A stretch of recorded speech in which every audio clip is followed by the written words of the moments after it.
everyone, it's Raghu back with Mindrolling, and I have with me Susan Magsamen and Ivy Ross.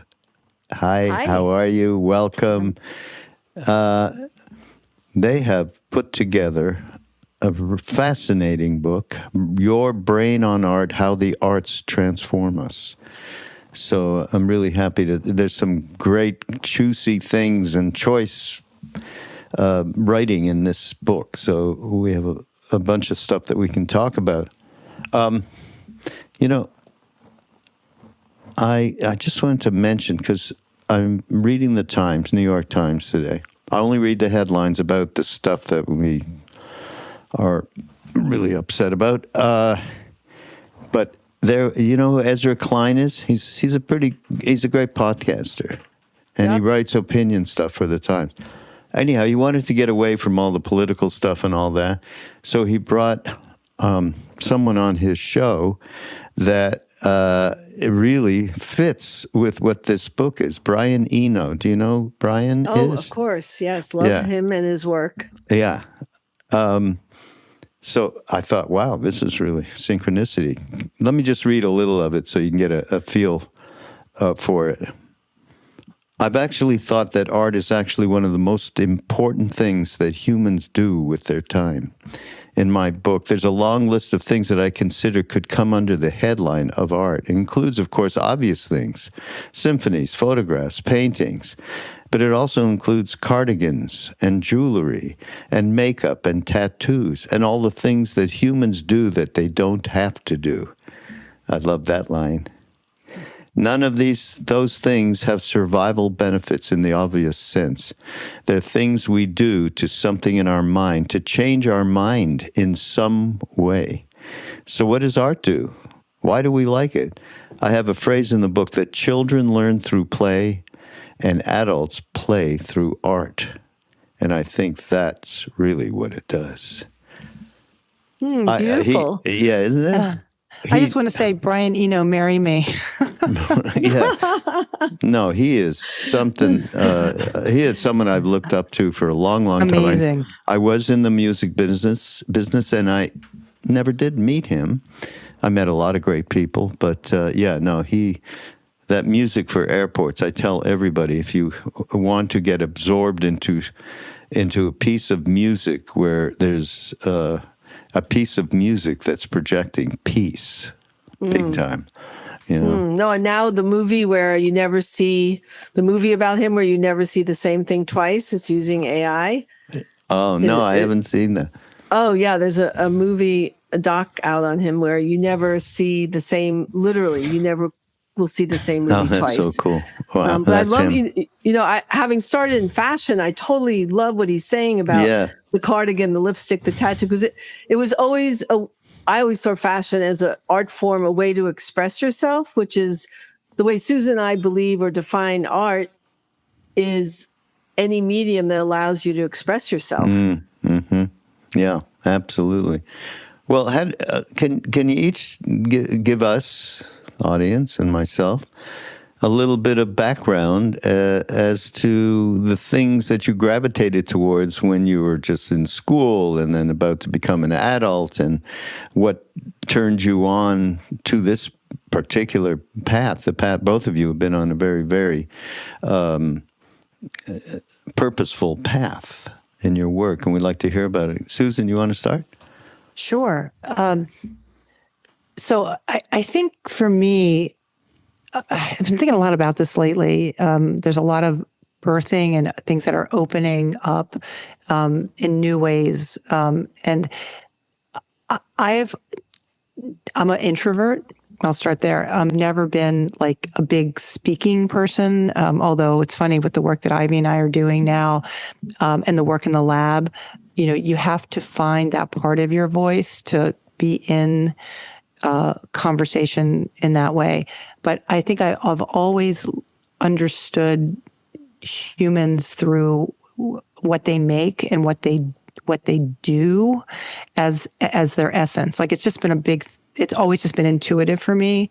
And so I wouldn't have called it art necessarily, but just how we make and how we perceive each other is just been through like someone giving you some kind of food that they made, or my grandmother was a knitter and a crocheter, and she showed herself through those kinds of things. I've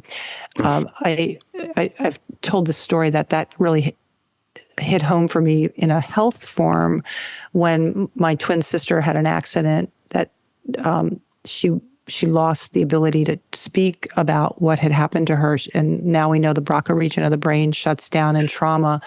And she started to draw. And that was how she was able to piece together and to actually exercise literally what was stuck inside of her, just fear trapped inside of her.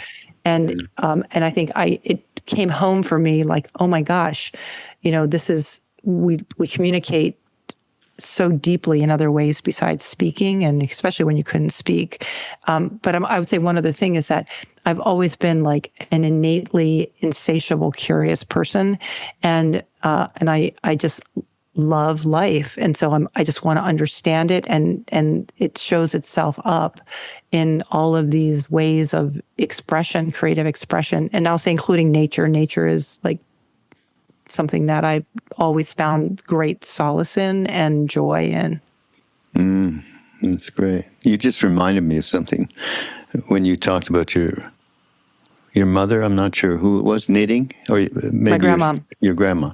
So it's just a cute little story. But Ram Dass was teaching somewhere. He taught all the time, and I guess part of the conversation was about, was referencing psychedelics and consciousness, which he, obviously talked about quite a bit.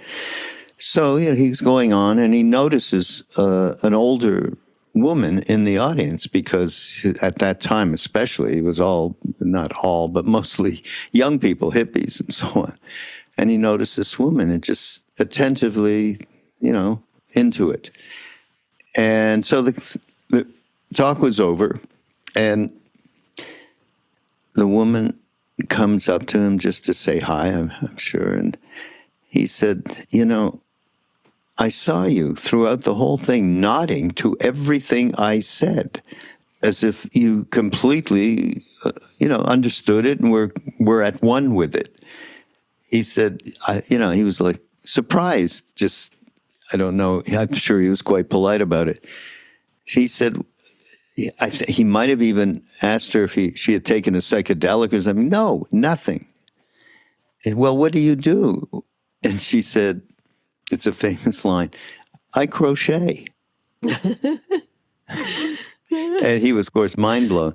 And the reality is that what you put yourself completely into and at one with is absolutely art, whatever she was creating, and it got her into that at one-ment with the universe in the moment. I mean, it was an incredible practice, and it combines what you guys have been talking about in this book. It's personal, right? Like it could be crocheting for her, it could be gardening for somebody else, it could be I'm a collager. It's personal, and like we're all talking about personalized medicine and precision medicine, and the arts are probably the most personalized medicine that there is. Yeah, right. That's right on. Ivy, what about you coming up through your youth? Through my youth, my dad was a designer, a car designer. Really? My home was filled. I worked on the Studebaker, the 1955 Hawk. But the house was filled with materials. And in fact, it was so ahead of its time, Andy Warhol made a movie in it, because it was a very futuristic house I lived in a futuristic world. New York? In New York, in the Bronx, in Riverdale. But so my world, and my dad taught me how to see things beyond what they appear to be. Since I was a little girl, he'd say, look up at that light, not in a spiritual way that I developed on my own, but in a tangible, Ivy, look at the way that light is reinforced into the wall. What else can be hidden that way? Like how to extrapolate, look at everything and pay attention to what gets your attention, and then really see how to apply it. And I loved, he was very inspiring to me, but my parents would fight and I didn't really understand them. So I'd close my door. I started to play an African drum when I was little. I got very into music. I realized I had to get into a zone, a flow state very early on to maintain my sanity and keep more of myself inside, because I wasn't relating to some of the family dynamics. And so I was an extremely creative kid, very curious. I've studied vibration, sound, and because I studied Jungian psychology, once I understood kind of what happens in your mind or outside your mind, I really wanted to understand what happens between us. So started studying vibration and sound. Mm-hmm. And my career, my work got in museums when I was in my 20s because I was inventing new techniques using metal. I was a metalsmith in the beginning. Oh, really? And I would ask questions. Susan and I found out we're actually very similar, the artist and the scientist, and I'm typecasting us because we're both. But we're actually very similar because we ask questions, a lot of questions. So I think I invented these new techniques because I was relentless in the studio asking questions and spending hours with myself until I could figure out the answer.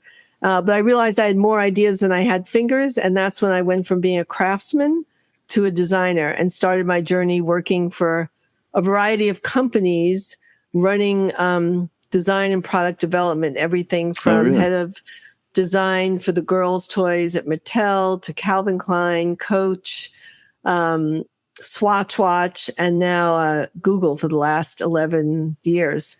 So it's always I've always been a maker, a builder. And when Susan reached out to me on LinkedIn, and it was... Oh, you didn't know each other? No, she ran the Arts and Mind Lab. We just connected 5 years ago, Susan, 6 years ago. And it was a cold call of LinkedIn. And she said, I get like 300 LinkedIn invites and I always swipe left. All of a sudden I see the Arts and Mind Lab, my two favorite things, art and the mind. And I said, I swiped right. And she said, I've been following your career for 25 years. I said, that's called stalking. And she said, no, hear me out. And so we made time to get on a call together. And what was a 30-minute appointment went to 3 hours because we found we were so similar in our perspectives. And she said, we now have the research to back up what you've always known intuitively. And at first, when she told me the research, I was like, yeah, of course, I know that. That's why I do what I do. And I said, but wait a minute. Oh my God, the world does not know this. And the fact that there's now the science to validate it. And then she said, well, I've always wanted to do these salons. And I said, well, let's do one in my home. And so we had a salon she brought her neuroscientists and we curated, I called it Noah's Ark, because two of everything, two dancers, two musicians, two painters, two singers. And we spent the day having these artists or creatives in conversation with the neuroscientists. And at the end of it, we're cleaning up. And she said, I've always wanted to do a book about this. And I said, this is the book I've been waiting for. And so that's how we ended up collaborating on this book. We met in 2017 because Ivy just had a birthday. And right. had a book of our first date.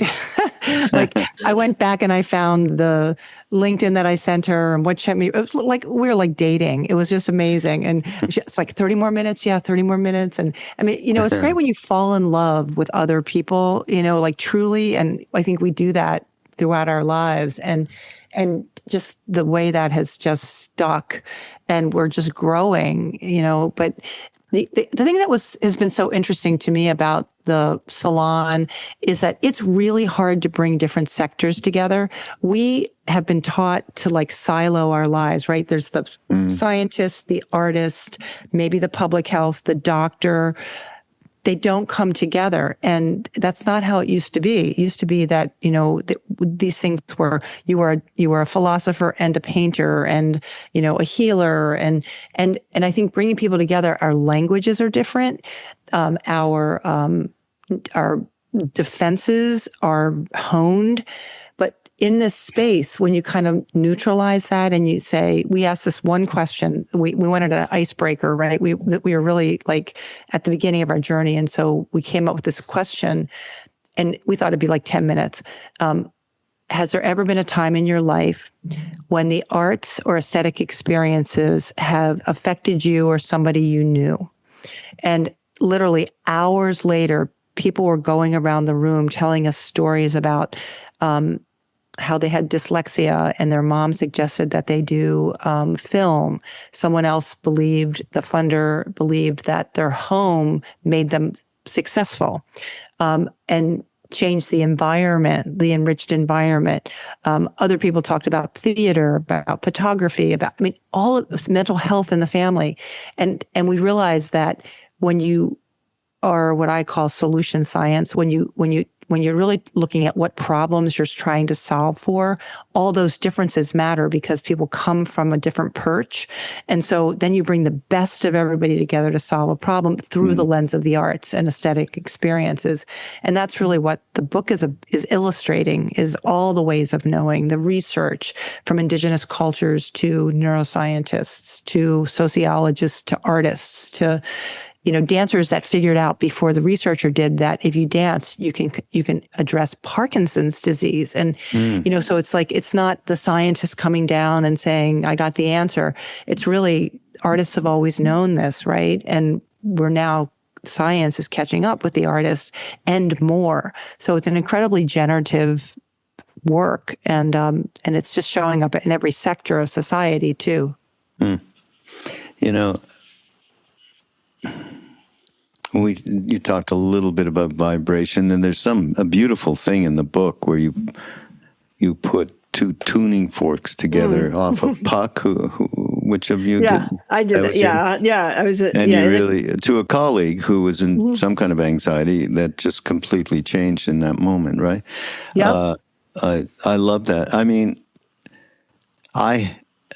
for me, it's music. And that vibration, I absolutely know without neuroscience or anything, just absolutely know that it changes your moment instantly. Well, do you know one of my teachers, because I've studied sound and vibration and music for so many years, was explaining one of the reasons why we're so profoundly affected by music is when we're in the womb and we are a very small mass floating in all this liquid, and water and bones amplify sound. He was able to he made a recording of what it sounds like when we are in the womb.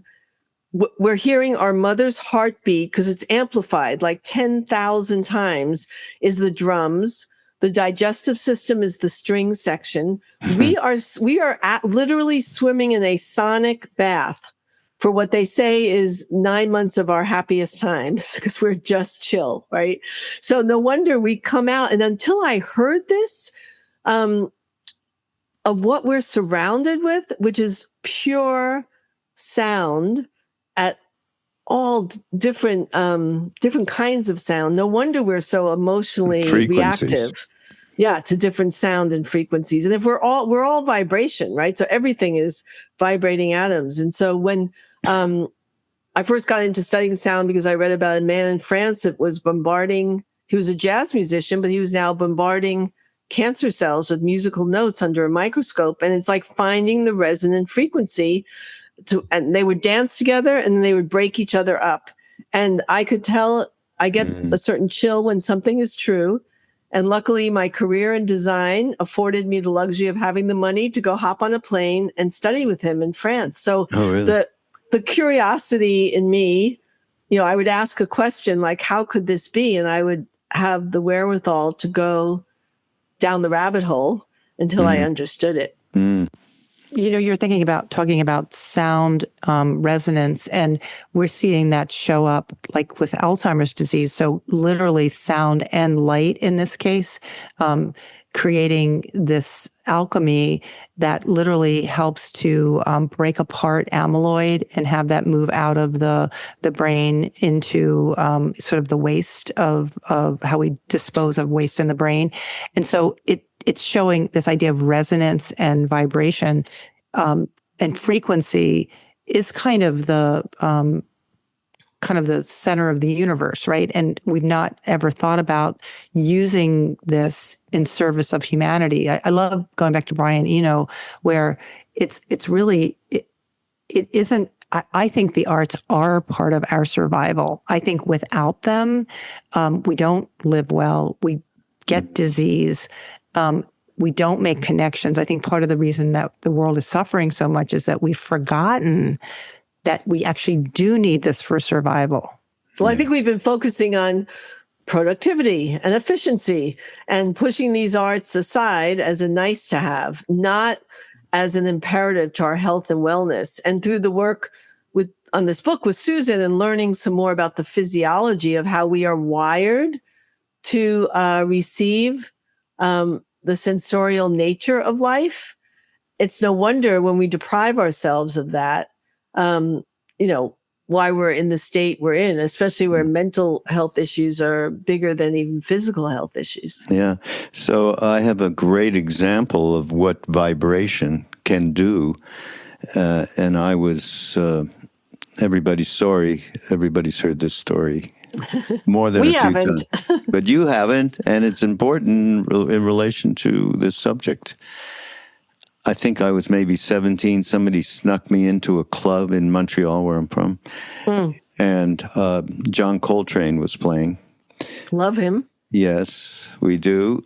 Anyhow, I loved jazz. I was not listening to rock and roll at that time and at a very young age. So suddenly he starts to play my favorite things on soprano saxophone. I mean, with the beauty of the whole gamut of emotions. I mean, he, as you know, and as you've heard, when that happened, went out of, I had no idea. Was not meditating. I was not doing anything those days. This was before I woke up a little bit. And there I was without any idea of what was in my surroundings whatsoever. I mean, it's something that was so powerful that I can recall it like this in a day, the same way I can recall Neem Karoli Baba when I went back with Ramdas. And that, now before that, music meant a lot to me to this day. But that moment gave me the idea, wow, everything can become integrated into an interconnected one. Through, I didn't intellectualize that at the time, but looking back on it, that's what happened. That gave me the ground to grow from. It was that beautiful moment. And that was at an early age. 17, maybe. Not even 18, I don't think. Yeah. You should put that on your life playlist that you play, when you can't get out of the chair, and it'll take you back, right? It'll just open up that moment instantly. Yeah. Well, I do it enough on the podcast, so I'm, Oh, you do? Yeah. Yeah. Well, it's new to us, so thank you for sharing that. Yeah. I think we should talk a little bit about neuroscience and the reality of being able to the neuroplasticity and the availability. We can change these habits, these the neurotic tendencies that we all seem to have a lot of. We can do that, and here is a methodology that everybody, almost everybody I know, some way is relating with art. And that doesn't mean going to a museum and seeing a painting, way beyond that. But can you talk about neuroplasticity and neuro arts? Well, maybe I'll start, Ivy, and you can jump in. Yep. So, Susan, can you do one thing just back off the mic a little bit. Okay. Usually I'm not loud enough. So anyway, you're okay, perfect. good. You're perfect. Okay. Thank you. So I think that neuroplasticity is the closest thing to a miracle that we've only really known about for the last 50 years, right? And it really was a woman, Marion Diamond, who was the initial pioneer in seeing how enriched environments changed our brains. And interestingly, the men in the room, which mostly there were men in the room at that time, scientists, gave her a lot of shit. Like they didn't believe her. They didn't think it was true. But what she saw was that brain structure got larger in enriched environments and it got smaller in deprived environments. And it's taken us, 60 plus 70 years to really start to use that, like in design. Ivy's such a pioneer in design because she uses this idea of enriched environments and shapes and spaces and how they make us feel as opposed to this functional, practical idea. So neuroplasticity literally is based on salient experiences, and arts by their very nature are salient experiences, change the ways that our neurons connect to each other. So you're born with about 100 billion neurons and they connect at a synaptic level. And what we now know is those synapses create neural pathways, and those pathways connect all the different parts of the brain and body and are activated simultaneously depending upon the stimuli. And so we have this ability to rewire ourselves based on these stimuli. So you're talking about John Coltrane. You rewired your system, and that could have been certainly your limbic system, but also your vestibular system, your saliency network, your auditory cortex. You were literally your memory, so your hippocampus. You were literally changing your very core structure in an experience listening to a musician. And at the same time, you're creating these new connections. You're also pruning the connections that are no longer valuable to you, right? That no longer serve you. And sometimes I think of it as a health behavior. You're building a habit as you're changing behavior. And habits do take time, but there are some things that we do that are instantaneous, that like literally rewire you forever, and you never see the world in the same way again. And these arts experiences, I went and saw Alvin Ailey at the Kennedy Center years ago, and I couldn't believe it. It was so beautiful and so fluid, and I still sit up straighter and feel lighter when I think about that moment, right? It changed me forever. And 35, 40 years ago. So neuroplasticity is like, to me, the secret of humanity. We change. We can change. And that we can change means anything's possible. And it doesn't matter, where you start from. So to me, this is a way of thinking about quality of life. And no matter what your circumstances are, we have the ability to be different. Yeah. And the key is putting yourself in those situations in front of confronting yourself with a new piece of art, or picking up crayons or a pencil that you've never, and just starting to express yourself.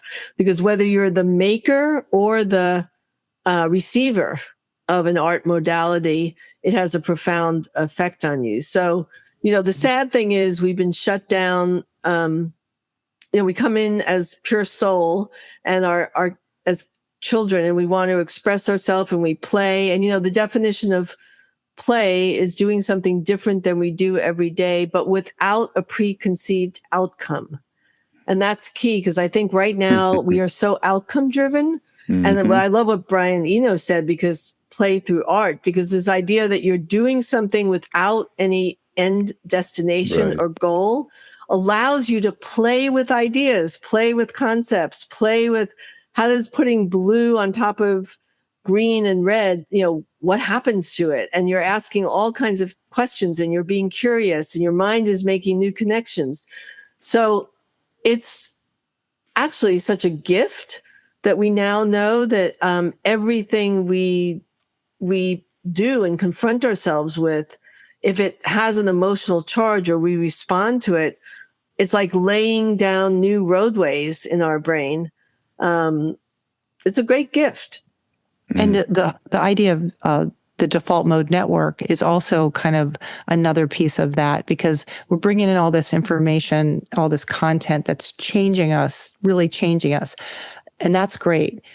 But then when we stop bringing in that information and we allow ourselves to hit the pause button and to really process that, so it could be meditation, mindfulness, it could be walking in nature, it could be just turning off the world switch for a minute. Our default mode network helps us to understand who we are, what it means to us. Meaning making, I think, is also something that the arts do so amazingly. So what do we care about? What about mind wandering and daydreaming? What do I think is beautiful? What doesn't give me beauty? And so we're such a reactive world. What if we could really respond based on our sense of feeling by processing all of these amazing inputs that are changing us? And so that's where the default mode network is so important. And we don't teach that. We're constantly like, respond. But what if we just sat with it? React. Right. Yeah. That's why, it's for what we are doing, meaning me as part of Love Serve Remember Foundation, Ram Dass's, and all the teachers that we represent. People, we encourage, of course, practice. Mindfulness, meditation, chanting, whatever it may be, it doesn't matter. And there's always a little bit, especially we do in-person retreats, so like I'll sit with people just having a meal or something, you get to know people and what their concerns are. And one of them is about, I can't really change. I've been like this forever, and part of that is due to tremendous, of course, attachment to the story one tells oneself and the thoughts we believe in. So we address that best we can. But the idea that it has been proven scientifically through neuroscience that we can change. Things can change. And for people that really, for instance, respect in particular, the Tibetan lamas, of which there are many, many wise lamas that travel around and teach and so on, and that His Holiness, the Dalai Lama Institute, was really part of investigating through science the realities that the Tibetans had established through centuries and centuries, and how it was all lined up, just kind of perfectly. So for people to be able to so people like there's one Lama, Mingyur Rinpoche is his name. He was one of the first to go in and is it Richie Davidson, I think. I know him. Yeah. So he did those first experiments with fMRI. Is that the right machine? And Mingyur was one of the first participants, rather. And they said to him, okay, would you just meditate for a moment on compassion? And they said, usually it takes, a normal person or even a normal monk, whatever that is, some time before that can happen. This guy, boom, he went. Of course, his father was one of the greatest meditation masters in Tibet, in the last 200 years. But it proved to people that this is real. This can happen. And that gives a little bit of hope. I often reference, it was when the Dalai Lama's, this idea of how important science is to make concepts viable in society, and often use the example of when with science and meditation really caught on, because I've been doing it for 40 years, once they were able to show and in the Dalai Lama's brain as well, that something is changing. Actually, that change is happening. And then people pay attention. So, now we're doing the same thing. And now that there's equipment that you don't have to open up your brain to see what's going on in it, it's a wonderful contribution, because we can see what happens in an MRI machine when someone's playing the guitar. Even the difference between, you'll appreciate this because you like jazz music, playing improvisational music versus kind of scripted music.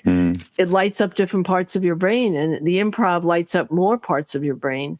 And so we can actually see the direct relationships of what these various art disciplines is doing for us. I also think it's true that I like what you said about practice, because change requires practice, and you don't, so you have to continue, and change can be to really hardwire those changes, not to go back to old patterns. I think of food as a really good example, where if you're, somebody who has food addictions, and it's really food, food is like one of those weird things where you have to have food, and food is an art, right? Weird thing, yeah. Right? And so it's an art, it's something you have to have, but you have to learn how to change your behavior, and it's a practice. So, maybe you use a smaller plate, or, maybe you pick a different kind of food, but it's not, it takes time, and it takes intention. And I think that's another thing that's really important. It takes intention. What's really great about the arts is time and attention and doing something that's hard. That's like, to me, I think exercise. But the thing about the arts is that the arts are joyful. They release oxytocin, dopamine, serotonin, neuroepinephrine, sometimes adrenaline. And so your body does this very amazing thing that gives you the motivation through reward. And so there are a lot of other things that that push change, that provide you with those kinds of neurochemicals, neurotransmitters to help you make change. So when I work with people in recovery or addiction or trauma, other, things that then something needs to change, the arts make it easier. And God, how great is that? Like, not everything has to be hard for it to be good. Yeah, because we've been we are literally wired to be in the arts. I mean, in ancient cultures, and we interviewed some indigenous tribes, there was no word for art. They sang, they danced, they painted in caves. I mean, that was how they lived their lives. I mean, the same thing with, Tibetans, Buddhists, the art, the beauty, the sand painting. I mean, it was just part of life. And I think, Susan and I were trying to question, like, so what happened?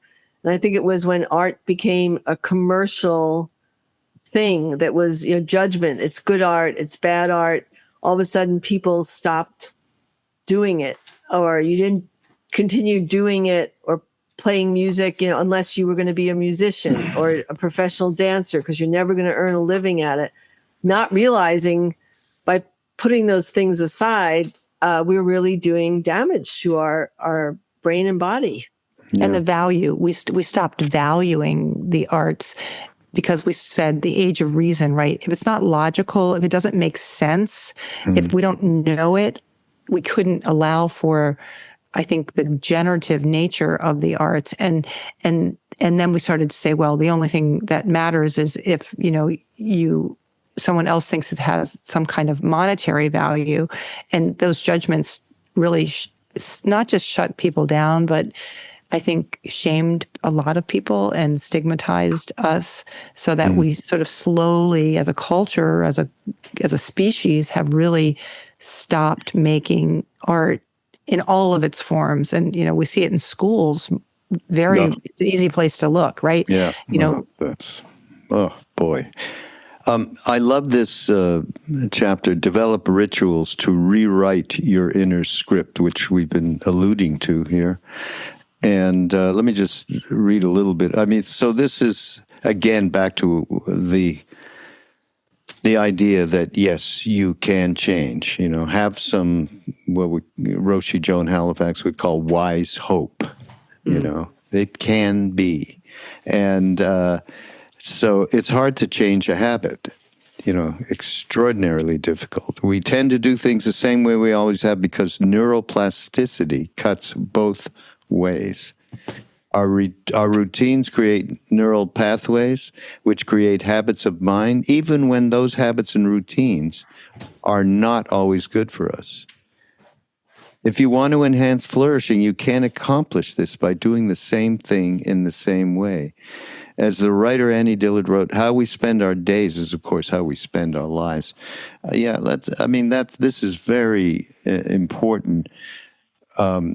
Holistically for everything that we're involved with. I mean, the arts being a way to cut through that kind of attachment to control, rational, patriarchal vibrations, which we seem to be in quite strongly these days. Right? I have this quote that is in my over top my desk that says, if we take care of the moments, the years take care of themselves.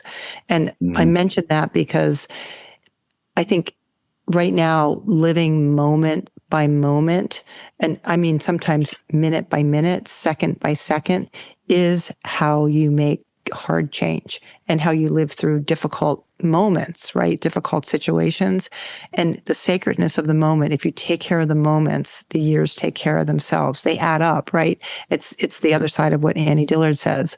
And so making it very concrete and maybe I'm just thinking about the aesthetic mindset. I was just going to mention that. Yeah, I was going to say one of the things, when people say, well, how do I even get into this place where I open myself up? Because as you were talking about neuroplasticity, we just tend to do the same things and we keep digging the pathways deeper and deeper. And it's like when your wheel gets cut in the mud and you keep putting your foot on the gas and you can't get out because it's easier. It's what you know. And that's why it takes courage to just step outside of that and try something new. But, and you can be in crazy pain and still continue because it's comfortable. Oh, absolutely. It's amazing what comfort, but by stepping out. So we talk about this thing, the creative mindset, which is, I think, the way Susan and I, and we made that up ourselves because we talked about how we walk around in the world, and we walk around the world really looking at everything. Like I'm looking out my window, the way the sunlight just hit the leaves of this incredible tree I have and how many different colors of green lit up, and then watching, like paying attention to what gets your attention and really looking at, and aesthetics are all those things that are alive in your senses, which is why nature is the most aesthetic place. You go out in nature and you've got temperature, sound, shape, color. And so by being in this aesthetic mindset of appreciating and looking at everything in your space and changing just simple things like putting one flower in a vase, like just starting to change, because changing your space changes the way you think. And so as a way to get into getting out of some ruts and creating new pathways, or buying a coloring book, and it sounds silly, but starting to color outside the lines or inside the lines, I just think this idea of being curious, paying attention, and being playful with, I think we're here each to live only the life that we're supposed to live. We think we have to be a certain way, and I think we're born with our own stories that we have to unfold. But sometimes we go off track. We're not even paying attention to that because we're so caught up in how everyone else is and what we think we should be doing. Or reacting to everything you see on your television or on your screen. Yeah. Absolutely. You mentioned Dacher Keltner, who I know who he is. I met him once, I believe, with our friend. The Center for Greater Good at Berkeley. Yeah. I think I met him with Danielle. And, She knows him. Uh-huh. Yeah. So he talked about awestruck, and you quoted him in awe is embedded in our DNA. And awe alters your mind from self-centered. This caught me, one of the highlights of the book. Awe alters your mind from self-centeredness to community-centric, making you feel more pro-social and breaking down me versus them thinkings. Well, I think when we're in awe of a sunset or that extraordinary moment in the sky is when we realize there's things bigger than us and we are part of something bigger, because you realize the vastness, and then all of a sudden the ego dissolves and you're just in that space with everything else. And I think when you have those moments, it changes your cellular structure, and we just have to create more of those moments for ourselves. Because I know some of my friends and I, all we could do in this moment in time is to go more inside. I think it's calling for us to go more inside and do our own individual work, because you have to block out what's going on sometimes in the outer world. Well, there's sometimes, also something. Yes. Sometimes meaning this time in particular. I mean, I think it's the right thing to have a healthy balance, but at this moment in time. What really struck me in this particular quote in the book, altering one's mind from self-centeredness to community-centric. So to put a little, we have a new book from Ram Dass actually coming out, first posthumous book where we went back into the catalog with a theme that Mirabai Bush, who has done a lot of extraordinary work in her life with community and mindfulness.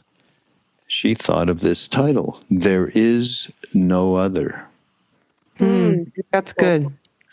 So it's coming out literally in a couple of weeks. Here we're in October 21. And, just this thing of us and them, which is obvious. I mean, it's just so transparently obvious of what's going on. And the reality of how we deal with this is really quite something. I tell people that I have known for decades who have done spiritual work on themselves. And I say, we have this new book, just like I just shared with you. There is no other, Ram Dass. And they generally, I'll give you one particular person, this woman friend of mine. She said, that's great. But maybe they ought to, she described some potentially off-the-wall violent act before she was going to accept the reality of there is no other. In other words, she was saying, "Oh wow, I see what you're saying.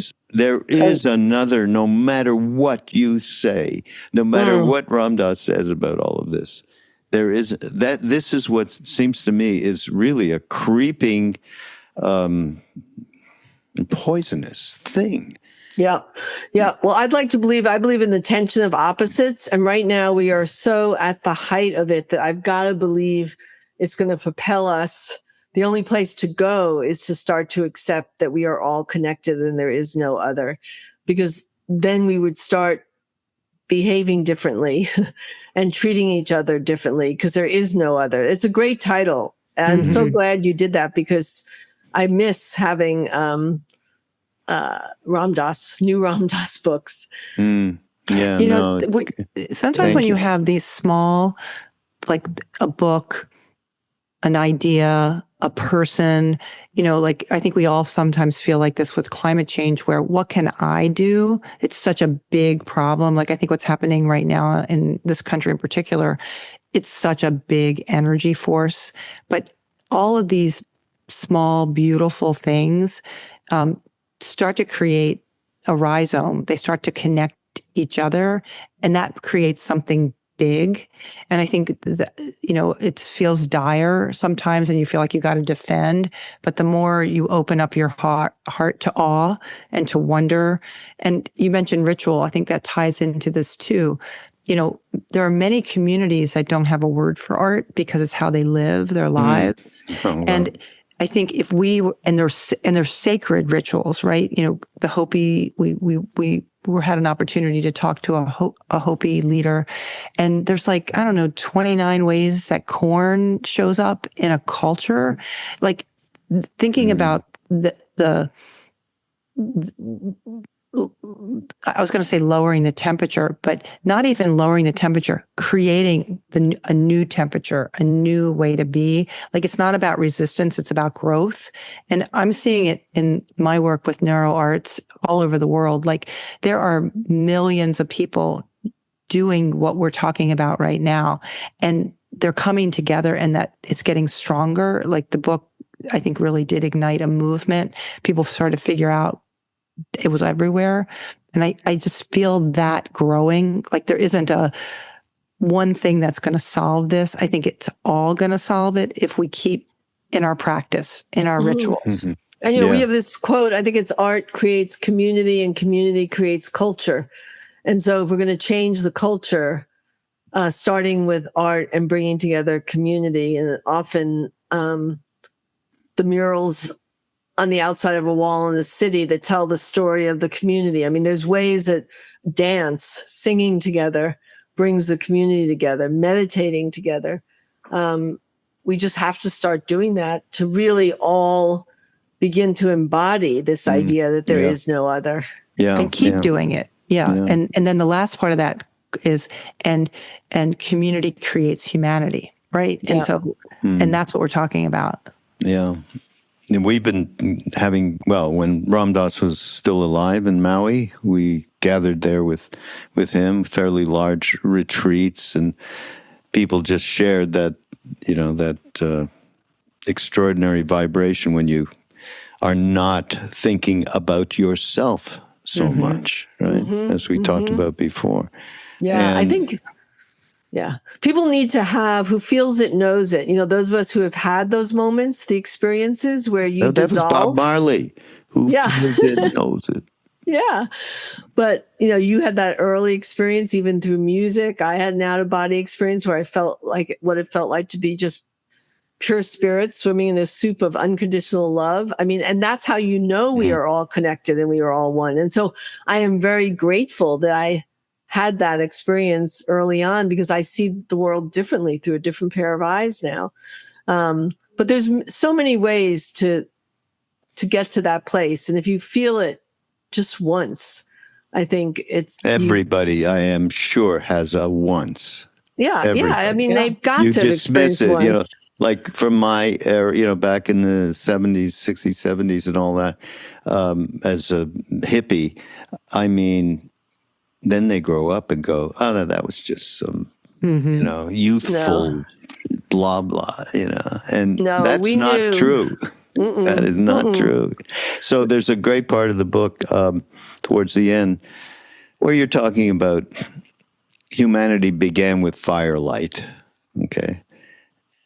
So people started gathering around a fire. This really strikes me. I'm going to have to make sure I'll tell you about what we did with a Ram Dass track, actually, an audio track. But what I really love, the pragmatism of the day made way for the mystery and evocative nature of night, as fire fostered new forms of coming together. We created stories, we sang, we danced, we developed myths and metaphors that passed on the moral and ethical value of the group, values. We celebrated and we mourned. We began to sing and move together. And these moments of shared emotion and sound forged bonds, collective transcendence and communal joy. If that ain't what it's all about, I don't know what is. So that's one of my favorite sentences. It's one of my all-time favorites. And but think about it. Darkness makes you vulnerable, right? And light we always move towards the light, right? And so there's something about fire and heat and warmth that, and also, at the end of the day, I just think that continues to be true will continue to be true through humanity, right? Through to the end of time, that is our most vulnerable moment. And what do we choose to do with it? We have a choice, right? And to sing, to dance, to tell stories, to figure out what is our value and values. And, this is where tribalism really began, because not every fire shared the same story, right? The different culture, different physical environments. Yeah. So we became different tribes that connected on the Silk Road, right? And started to share their things with each other. And so, I think different is good in that way too. Yeah. So what we did, Ram Dass, in some talk, so we have musicians that are taking Ram Dass, more of the poetic pieces or the meditative pieces, and putting it with their music. And one of them was, who's done a tremendous job, is he's called East Forest. Oh, sure, I know him. Oh. Yeah. In fact, he stayed in my home in Santa Fe. No. And years ago, a great story about, I hired him for a Google holiday party 12 years ago. Oh my. And you can ask him about this. And when he was not really into the things he's in today, but he had images that went with his music. And I put him in it was a banquet hall, I'll never forget. And then I watched his career just grow. And he's become a friend. So yes, I know that's him so well. Great! Wow, the world is and I small, know isn't it? he did some things with Ram Dass's words. I have all of that. Well, he went and interviewed Ram Dass in Maui, and I discouraged him because I said Ram Dass has aphasia, that might be hard to integrate into a song or whatever, and he just pushed. I said okay, because I like what he was doing, and he went over there and he did interview him or just record chats and turned it into this phenomenal record. But he did one other thing, and this was pre-stroke Ram Dass, and he did a track with John Hopkins, who is a close person to Brian Eno, and it was centered, or that's why I got struck by this. It's called "Sitting Around the Fire." It is such a beautiful track. You guys, I'm going to put the show notes, people, okay? You got to put a link to that song for everybody who listens to this podcast. It's called Around the Fire. Sit Around the Fire. Sit Around the Fire. John Hopkins, yeah. Okay, we should definitely listen to that. Oh, no, you will love it, both of you, I'm sure. Yeah, I'm going to have to hop off to another call. We're good. We're about an hour into it. That's it. Yeah. I'm really happy to have you both here, Ivy, Susan. Great to meet you. And everybody else, we'll see you next week on Mindrolling on the Be Here Now Network. And just go to Be Here Now Network /Mindrolling, and you'll catch, we'll get a link to Your Brain on Art and everything else we've been talking, maybe even John Coltrane. Somewhere over the rainbow. Put that on there. All right. We'll see you soon. Take care. Thank you so much. Thank you. Bye-bye.